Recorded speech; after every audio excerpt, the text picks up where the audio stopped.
Biblia explicada, un recorrido diario por las Sagradas Escrituras. Hemos llegado al capítulo número 17 de Lucas, donde se presentan una serie de instrucciones, de enseñanzas y acontecimientos. Uno de ellos, que es la primera vez que lo vamos a leer, otros tienen similitudes con enseñanzas que previamente hemos venido estudiando, y también otras enseñanzas que en los otros evangelios se presentan como eventos posteriores. Y él les dice, mira, es imposible que no vengan tropiezos a nuestra vida. Es imposible que no tengamos adversidades. Es imposible que todo nos salga según lo planeado, porque estrecho es el camino, angosta es la puerta, porque tenemos que tomar nuestra cruz. O sea, pudiéramos nosotros ir repasando las enseñanzas anteriores cuando Jesús dice, es imposible que no vengan tropiezos. Pero hay de aquel por quien vienen esos tropiezos. ¿Quién es el originador del mal? Satanás. ¿Quién es el que desea la muerte del ser humano? Satanás. ¿Quién es el que se deleita en las enfermedades? El diablo. ¿Quién es el que se deleita en las muertes masivas por accidente, por catástrofes? Evidentemente el enemigo de Dios. Pero hay seres humanos que se han vuelto instrumentos de Satanás, haciéndole daño a otras personas, perjudicándoles, traicionándoles, estafándoles, mintiéndoles. O sea, que hacen todo lo contrario a la ley que el Señor prescribió como norma de nuestra vida. Porque la ley de Dios, en principio, es una ley de respeto a Dios sobre todas las cosas y de respeto a nuestro prójimo, a quien debemos amar como a nosotros mismos. Si yo quiero el bien para mí, que es lo más natural, yo debería también querer el bien para mis semejantes. Una cosa es que quizás yo no pueda ayudar a alguien y otra cosa es que yo le provoque un daño a otra persona. Aunque es imposible que los tropiezos y las adversidades no lleguen a nuestra vida, el Señor nos advierte, no seas instrumento de Satanás. No afectes a otras personas. ¡Ay de aquel por quien vienen los tropiezos!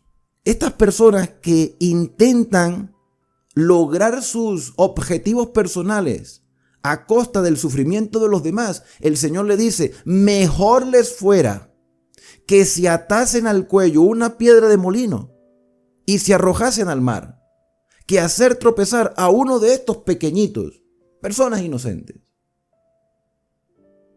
Aquí evidentemente el Señor no está promoviendo el suicidio, porque tú lo lees así y dices, mejor es suicidarse que quitarle la vida a otra persona, o hacerle daño a otra persona, o mentirle a otra persona, o hacer sentir mal a otra persona. ¿Está mal suicidarse? Por supuesto, porque eso es una violación a la ley de Dios y nosotros no tenemos derecho de quitarnos la vida que el Señor nos ha otorgado. Pero si le vas a hacer daño a otra persona, mejor te fuera a quitarte la vida. Imagínate lo terrible que es que afectar a alguien. Es preferible que salgamos perdiendo nosotros a hacerle daño a otra persona. Es preferible. Jesús dice, mirad por vosotros mismos. O sea, no es que sea contradictorio. Si tú quieres lo bien para ti, también vas a querer el bien para los demás. Mirad por vosotros mismos. Evalúate. Si tu hermano pecare contra ti, si te afectan a ti, si te hacen daño a ti, tú no estás haciéndole daño a nadie. Pero si te hacen daño a ti, entonces repréndele, corrígele, exhórtale. Si te sientes mal, háblale. Si esa persona se arrepiente, si cambia de mentalidad, si reacciona, si reconoce, perdónale. Eso es cambiar el mundo, eso es demostrar que podemos tener otro estilo de vida. Y si 7 veces al día pecare contra ti, se arrepintió y la persona dijo, sí, lo siento, pero lo vuelve a hacer. Humanamente nosotros tendemos a ser rencorosos. ¿Cómo es posible que me acabas de hacer daño y lo estás haciendo si me dijiste que no lo volverías a hacer? Y Jesús dice, si 7 veces al día volviera a ti diciendo, me arrepiento, perdónale. Porque es un ser humano que se equivoca. Todos nos equivocamos. Estas enseñanzas de Jesús nos ayudan a ser considerados. Yo grabé un video una vez aquí en el canal y creo que está solo para miembros, no recuerdo. O de repente está público. Pero el video yo lo titulé Soy un cristiano intolerante. Y a veces la palabra tolerancia se utiliza para querer justificar las malas acciones de otras personas. No, que hay que ser tolerante. Una cosa es ser comprensivo y otra cosa es ser tolerante. Tolerante es la persona que aprueba la mala acción. Comprensivo es que no aprueba esa mala acción, pero entiende que las personas tienen debilidades y que tienen que corregir su vida. El tolerante aprueba y no corrige. El comprensivo entiende la situación, pero corrige y ayuda a corregir lo que está mal. Dijeron los apóstoles al Señor, Señor, aumentanos la fe. Aquí hay un reconocimiento y hay una dependencia. Señor, necesitamos aumentar la fe. Ayúdanos. Aumentanos la fe. ¿Cómo se aumenta la fe? ¿Qué es la fe? La fe es la certeza de lo que se espera y la convicción de lo que no se ve. La fe se desarrolla. Y se desarrolla con la experiencia. Entonces, para que haya un aumento de fe, nosotros tenemos cada día que aprender del Señor. Aprender de su palabra, aprender y desaprender. Y en respuesta a la solicitud de sus apóstoles, el Señor dijo, si tuvierais fe, confianza, dependencia, como un grano de mostaza, o sea, si empezaras desde lo poquito, comienzas a creer un día a la vez, llegarás a un punto de que vas a crecer tanto que podrás decir a este sicomoro, a este árbol, en otros relatos, en otros capítulos. Por eso es que se piensa que esto es como que el Señor Jesús está repitiendo algunas enseñanzas, fortaleciendo lo que antes ya había dicho, porque en otra oportunidad leíamos, era mover montañas. Aquí vemos que es un árbol, un sicomoro. Si tuvieras fe como un grano de mostaza, si vuestra fe comenzara de forma pequeña, pero fuera creciendo cada día, podrías decir a este árbol, desarráigate, sal de la raíz y plántate en el mar y os obedecería. Por supuesto que esto es un lenguaje figurativo. Por más fe que tenga una persona, literalmente no va a estar moviendo árboles, porque creo que eso no sería el propósito. Eso sería más bien como un show para llamar la atención. El Señor está hablando de que lo que es imposible para los hombres, para Dios todo es posible. Podemos hacer grandes cosas, no para llamar la atención, sino para ayudar a quien lo necesita. Y ayudando a otros nos estamos ayudando a nosotros mismos. ¿Quién de vosotros que teniendo un siervo que ara o apacienta ganado, al volver del campo le dice, pasa, siéntate a la mesa? Jesús muestra un caso cotidiano, un caso de la vida agrícola. Un hombre tiene cierta cantidad de siervos. Ahora, ¿qué de esos señores de casa que tiene siervos cuando su obrero ha hecho un buen trabajo le dice, ven, siéntate conmigo a la mesa? Hay que entender también el contexto. Quizás hoy en día hay gente que lo hace, pero no era muy común que se hiciera de esa manera. No le dice, más bien, prepárame la mesa y síñeme. Y de ese tipo de personas todavía existe en pleno siglo XXI. O sea, viene el hombre trabajando fuertemente, pero el patrón cómo paga, cómo sostiene, cómo mantiene. Y este obrero, por más cansado que esté, tiene que obedecer al Señor. Prepárame la cena, síñete, sírveme hasta que haya comido y bebido, y después de esto, come y bebe tú. Lo que quede, cómetelo tú. ¿Acaso da gracia al siervo porque hizo lo que le ha mandado? Y el mismo Señor Jesús responde, pienso que no. O sea, el ser humano de por sí es egoísta, egocéntrico, materialista, muchas veces no valora el servicio y el trabajo de los demás. Esa es la realidad. Ese es el mundo que nos ha tocado vivir a causa del pecado. Y dice el versículo número 10, así también vosotros cuando hayáis hecho todo lo que os ha sido ordenado, decid, siervos inútiles somos, pues lo que debíamos hacer, hicimos. O sea, se cumplió la exigencia. El siervo hace lo que su señor le pide, sin objetar. El Señor ordena y espera el resultado. Que eso es lo que normalmente se ve en la vida cotidiana. Veámoslo ahora desde el punto de vista laboral, pleno siglo XXI. Tú eres un empleado X, trabajando en una empresa X, Y o Z. Tú tienes un horario de trabajo.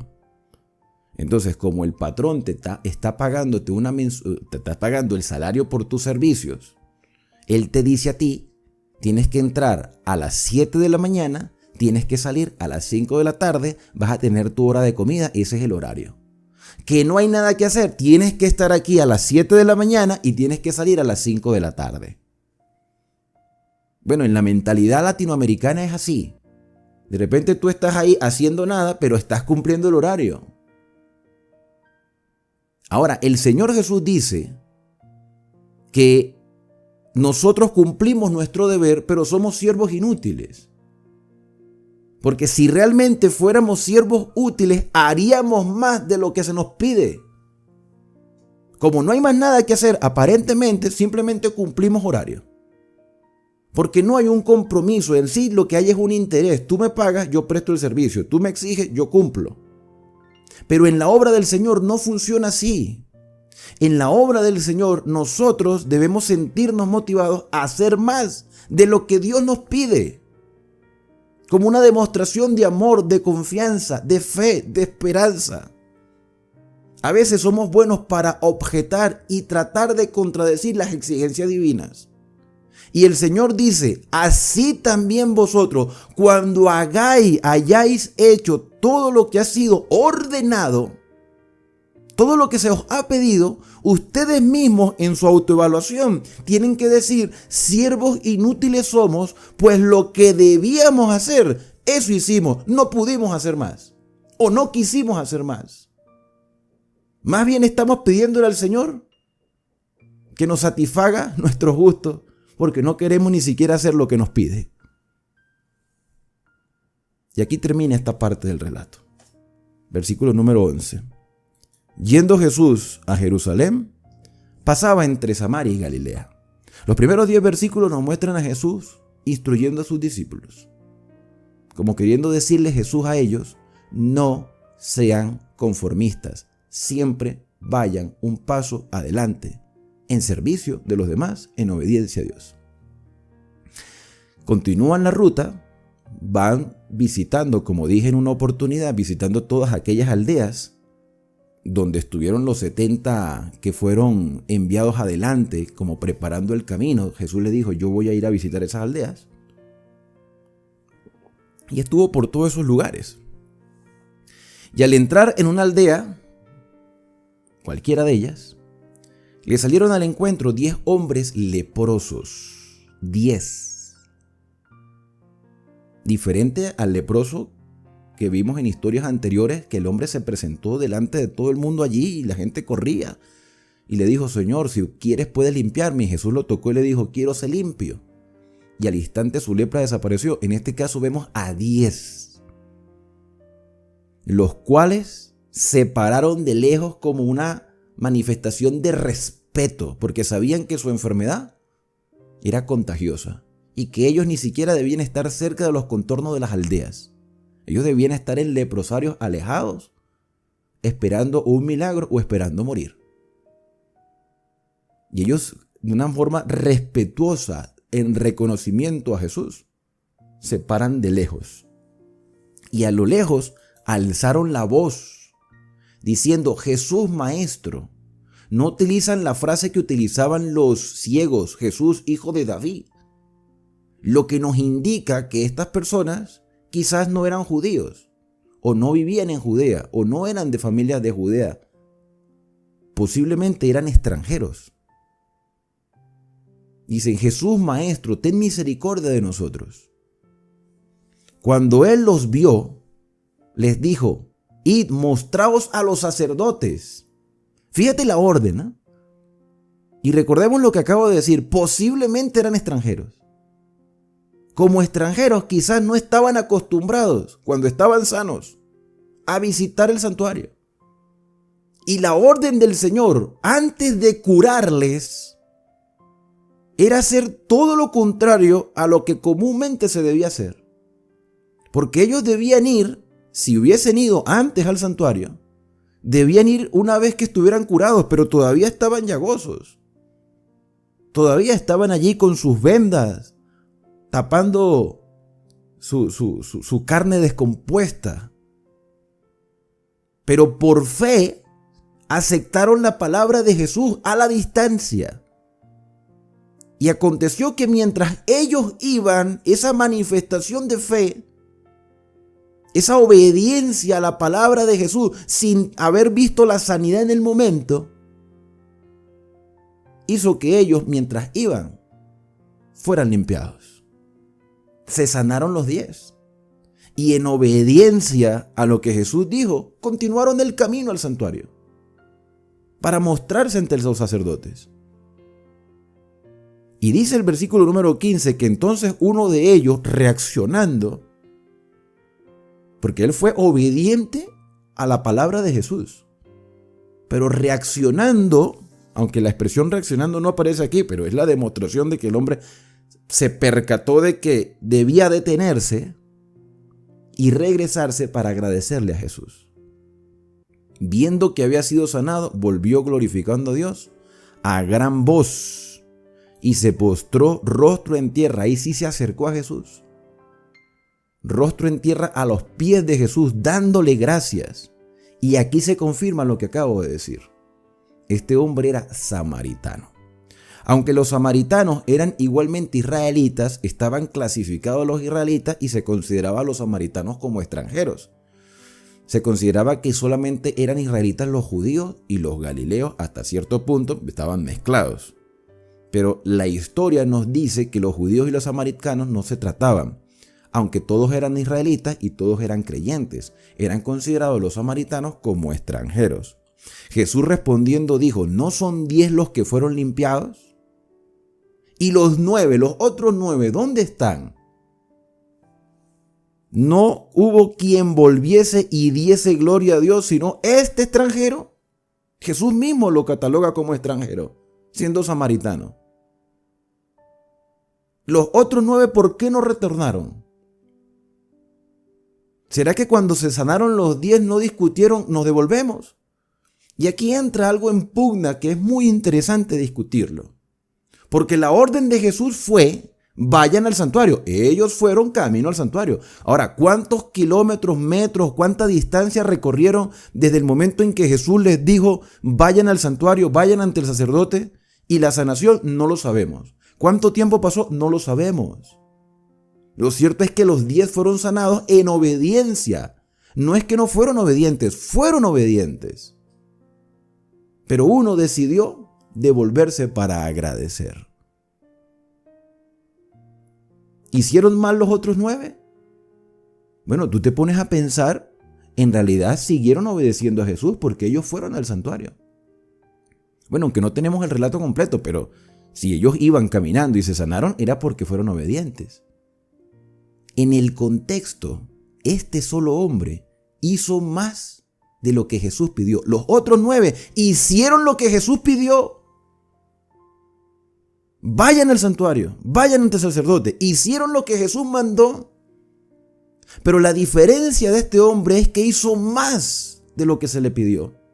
Y eso es lo que Jesús dijo, o lo que quiso dar a entender, cuando le expresó a sus discípulos: cuando ustedes hagan lo que se les pida y lo cumplan, díganse a sí mismos: siervos inútiles somos, porque lo que debíamos haber hecho, eso fue lo que hicimos. Y los leprosos hicieron lo que Jesús pidió, pero uno solo hizo más. No fue una desobediencia el devolverse, porque se devolvió, agradeció y volvió. Porque es lo que yo pienso. Volvió porque estaba dispuesto a obedecer a Jesús. Y Jesús le dice: levántate, vete, tu fe te ha salvado. ¿Qué hizo después este hombre? Para mí, se fue al santuario a dar su testimonio. Preguntado por los fariseos, y aquí vuelven a aparecer los fariseos, quizás cambiando de escenario. Preguntado por los fariseos, ¿cuándo había de venir el reino de Dios? Fíjate que el escenario parece totalmente diferente. No era que los fariseos fueron testigos de la sanación de los leprosos. Es que el versículo 20 corta la escena y nos lleva a otra. Preguntando por los fariseos cuándo había de venir el reino de Dios, el Señor le respondió y le dijo: el reino de Dios no vendrá con advertencia. Y uno nuevamente hace una pausa. ¿Cómo es eso que el reino de Dios no vendrá con advertencia? ¿Por qué no? Si en parábolas anteriores hemos visto que el Señor advierte, por ejemplo, la parábola de las 10 vírgenes, llegó el pregonero con el clamor de medianoche diciendo: he aquí viene el novio, salid todos a recibirle. O sea, hay una advertencia. Las profecías del Antiguo Testamento son advertencias. En Mateo capítulo 24 el Señor revela señales de lo que sucederá antes de su segunda venida. Son advertencias. Entonces, ¿cómo es que Jesús dice que el reino de Dios no vendrá con advertencia? Porque Jesús no está pensando en futuro. A la pregunta, ¿cuándo ha de venir el reino de Dios?, Jesús está hablando en presente.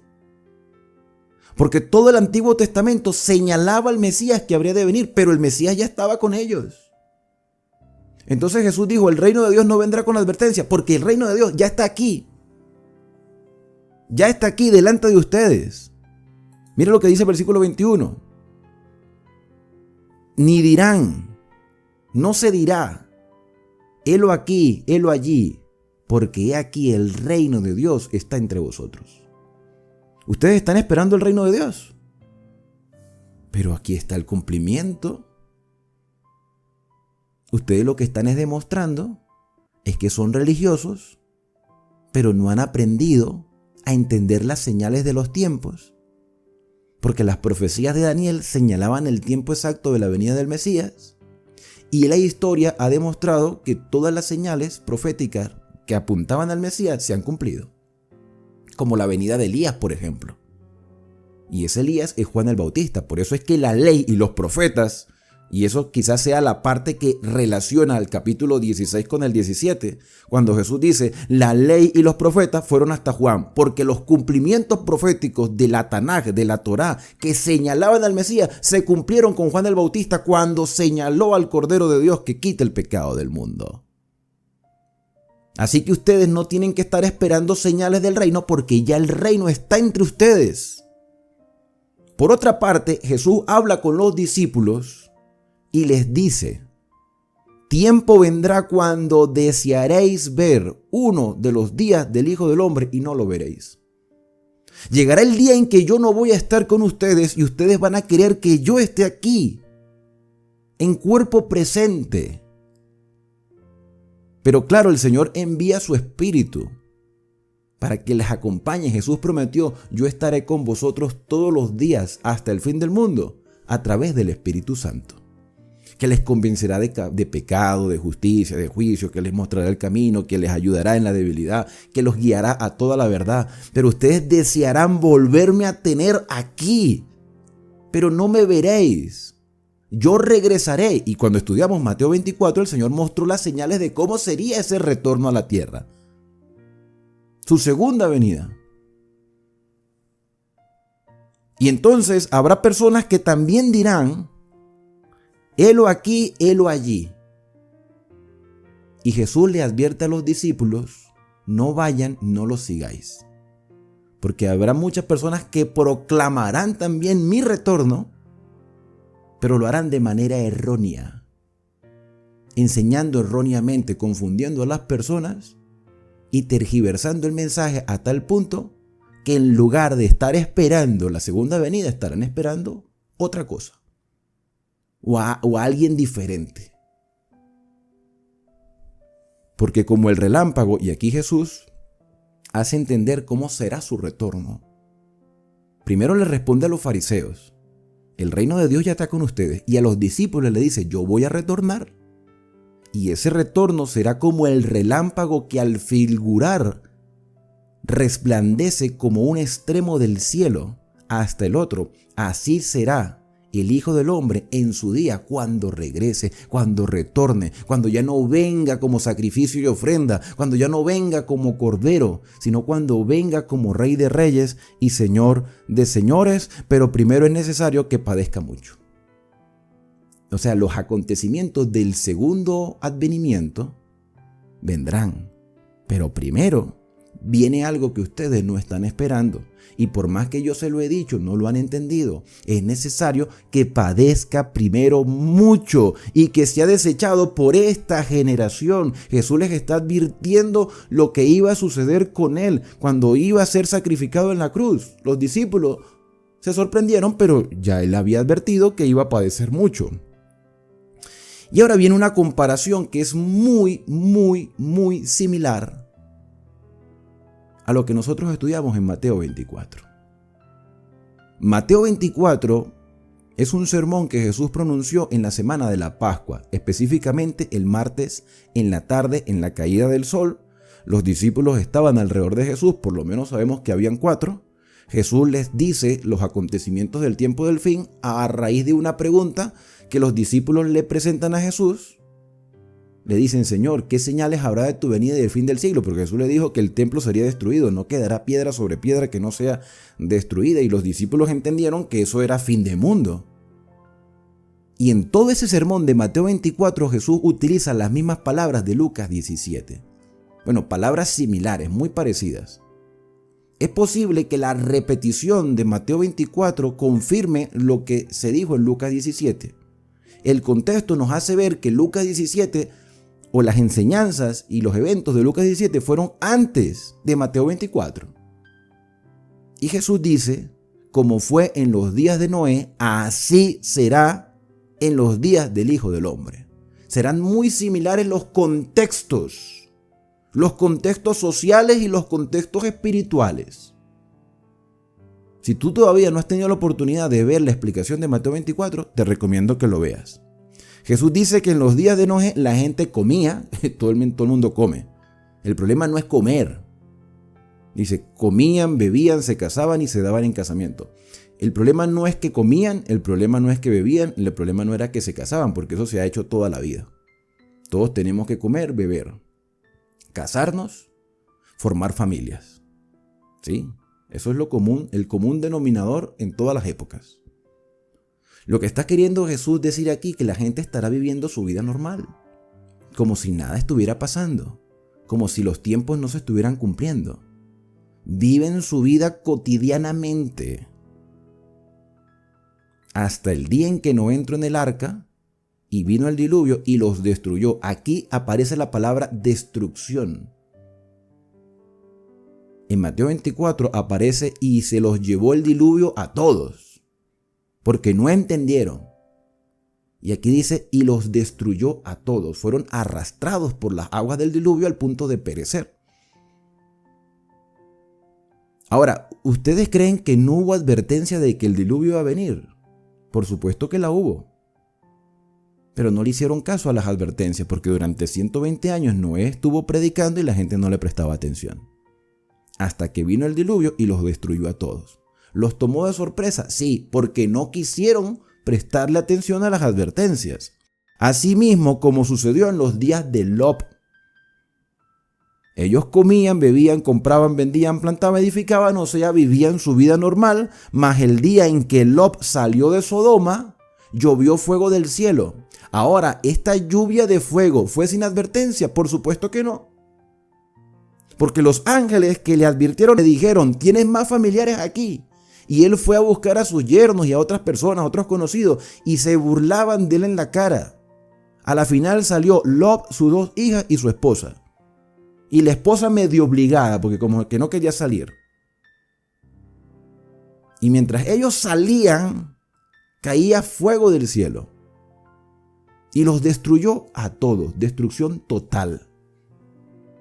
Y aún así, el Señor dijo, más tolerable será el juicio para Sodoma que para ciertas personas que rechazaban al Mesías en ese contexto histórico.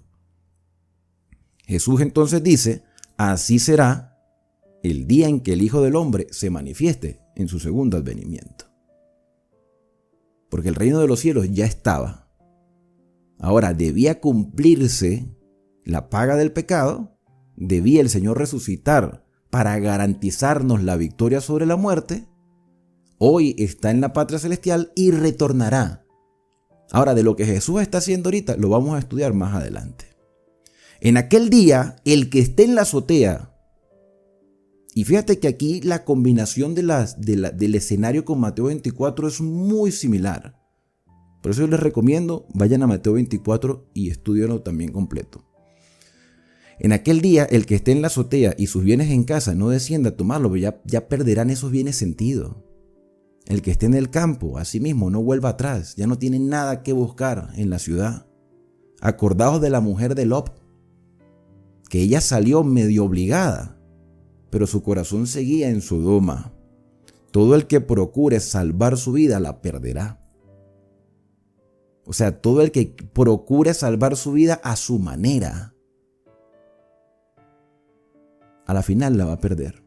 Y todo el que la pierda, a pesar de haberlo perdido todo, a pesar de haberse negado a sí mismo, a pesar de haber pasado ciertas adversidades, porque las adversidades son inevitables, así comenzó el capítulo, es inevitable los tropiezos y las adversidades. Pero en nuestra fidelidad al Señor, si nos toca morir, no importa, descansamos con la bendita esperanza de la resurrección, y todo aquel que pierda su vida a causa del Evangelio, a causa de su fidelidad, se salvará. Ahí lo dice el versículo, todo el que la pierda, la salvará. Os digo que en aquella noche, y aquí nuevamente continúan las similitudes con Mateo 24. En el contexto de Mateo 24 habla de como en los días de Noé. Y yo lo expliqué, los llevados y los dejados, o los tomados y los dejados. Y hay quienes han utilizado estos versículos tanto de Mateo 24 como de Lucas 17 para hablar de un rapto secreto. Primero, que la expresión rapto secreto no aparece por ningún lado en la escritura. No aparece, hermano, no aparece. O sea, es cuestión de ponerse a buscar y no lo vas a conseguir jamás. Si tanto defienden algunas personas la teoría del infierno, que solo tiene 10 versículos en toda la Biblia, tiene 10 versículos nada más. Yo no entiendo cómo se defiende la teoría del rapto secreto si ni siquiera tiene un solo versículo que hable del rapto secreto. Que Mateo 24 y Lucas 17 dan a entender que habrá una desaparición. Dan a entender, o así lo han querido entender. Porque según lo que el contexto nos presenta, es como en los días de Noé. Como en los días de Noé, así será la venida del Hijo del Hombre. Y las personas no entendieron hasta que vino el diluvio y se los llevó a todos. Y dice el versículo número 34 de Lucas 17, en aquella noche estarán dos en una cama, o sea, durmiendo. Uno será tomado y el otro será dejado. Hay quienes han entendido esto como que los tomados son los que se van al cielo y los dejados son los que se pierden. Bueno, en definitiva hay dos grupos de personas, los que se pierden y los que se salvan. El contexto de Mateo 24 nos hace pensar que los tomados, o la palabra tomado, sería más correcta si se hubiese traducido como llevado. Y yo dije en Mateo 24 que esos tomados o llevados son los que se pierden y los dejados son los que se salvan porque están firmes en sus convicciones.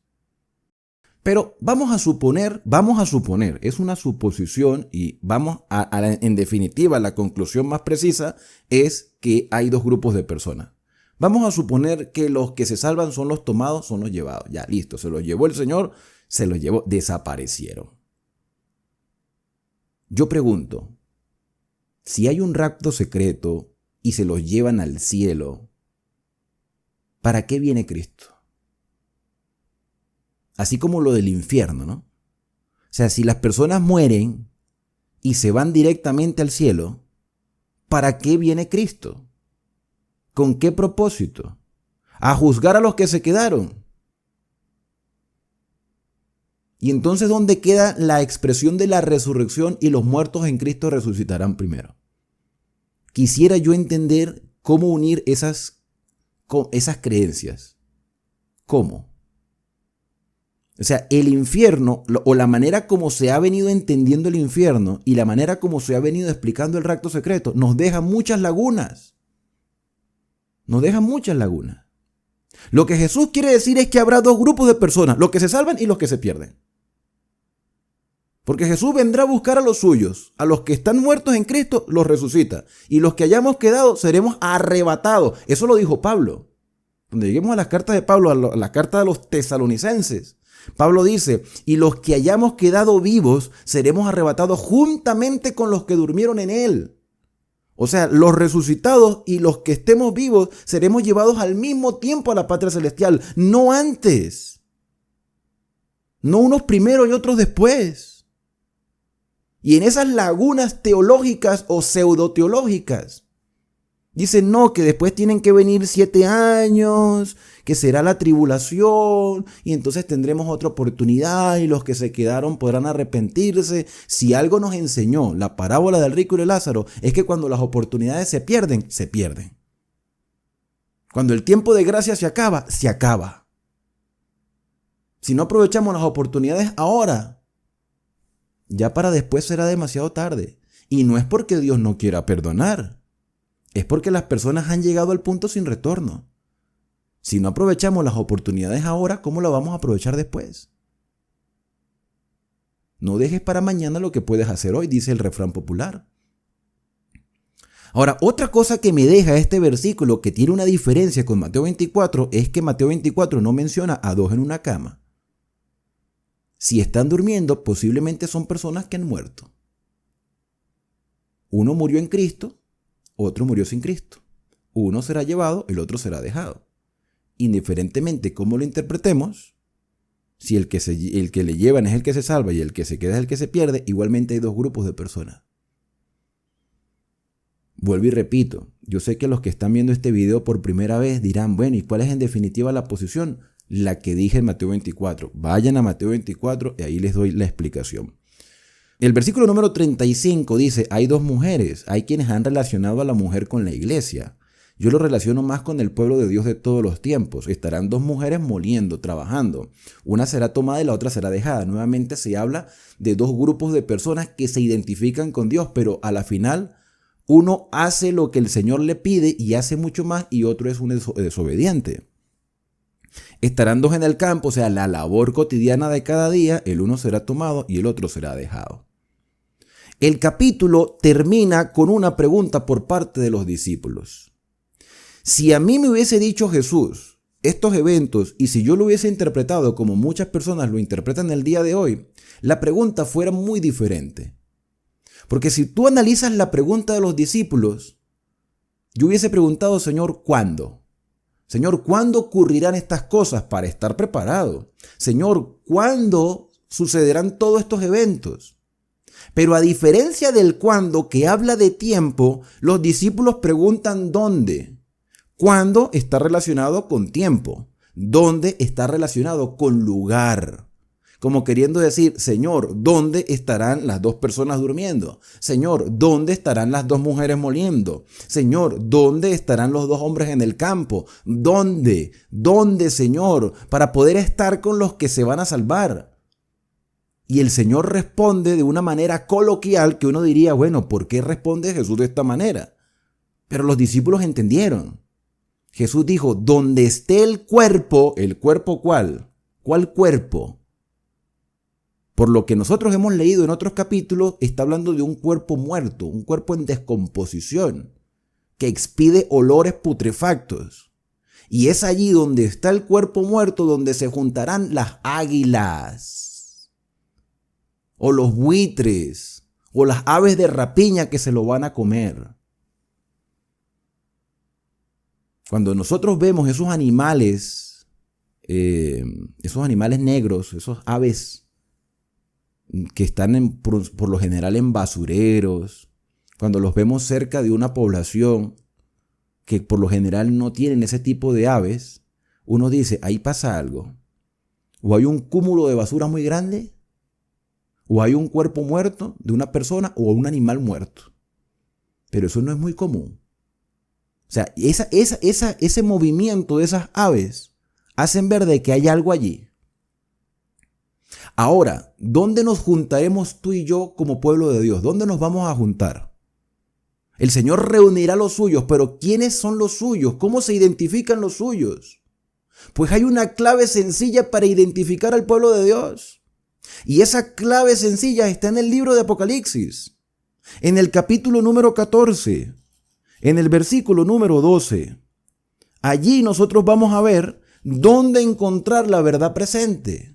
Porque aquí la pregunta no es cuándo. Aquí la pregunta es dónde. ¿Dónde, Señor? Donde está el cuerpo, allí se juntan los buitres. Y según el Apocalipsis, en el capítulo 14, verso 12, el Señor dice, aquí está la paciencia de los santos. ¿Y quiénes son los santos? Los que guardan los mandamientos de Dios y tienen la fe y la confianza en el Señor Jesús. Tienen la fe de Jesús. Si tú quieres saber dónde está el pueblo de Dios, si tú quieres saber dónde se hace la voluntad del Señor y quieres participar de esa voluntad, pues busca a un grupo de personas que son tan débiles como tú, pero que dependen cada día del Señor en obediencia a sus mandamientos, como una demostración de agradecimiento por lo que Cristo ha hecho por nosotros. Sin una congregación, porque ahorita hay tantas, como las dos mujeres, sí, aparentemente son iguales, moliendo juntas, pero una estará con el Señor y otra no. A pesar de haber mostrado religiosidad en su vida.